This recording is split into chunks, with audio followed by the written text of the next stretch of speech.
বন্ধুরা আমি আছি এখন আমাদের যে কোয়ার্টারের 3 তলা তার ছাদে আছি একদম, বুঝতে পারছো?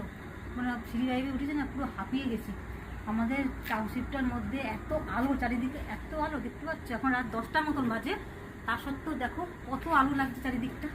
এটা তো পার্কে আলো তোমাদের বলেইছি একদম আগে, যে চারিদিকে আলো করে দেয়, এতটা মানে আলোর ভোল্টেজ এটা।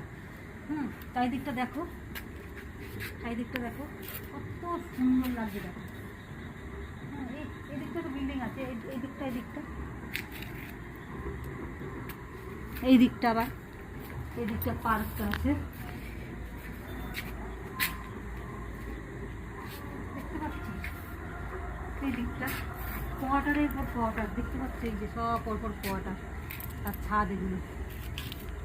এগুলো সব জলের ট্যাঙ্কি, সব লাইন দিয়ে কোয়ার্টারে সব জলের ট্যাঙ্কি আছে এখানে। আর দেখো বন্ধুরা, দেখতে পাচ্ছি, এখন তো দেখা যাচ্ছে, এটা হচ্ছে আইওসিএল পারাদ্বীপ রিফাইনারি, দেখতে পাচ্ছ? ও যে দূরে পুরোটাই দেখা যাচ্ছে। এই মানে রিফাইনারিরই হচ্ছে এটা টাউনশিপ, এই আমাদের কোম্পানিরই টাউনশিপ, সেই কোয়ার্টারই আছি। এখানে কি একটা প্রোগ্রাম হচ্ছে মনে হয়, দেখতে পাচ্ছিস তো? লাইটের কিরকম লাইটের একটা প্রকাশ দেখতে পাচ্ছিস, তাই না? প্রোগ্রাম হচ্ছে মনে হচ্ছে। কি তার যেন কি আছে, সব হয়ে গেছে।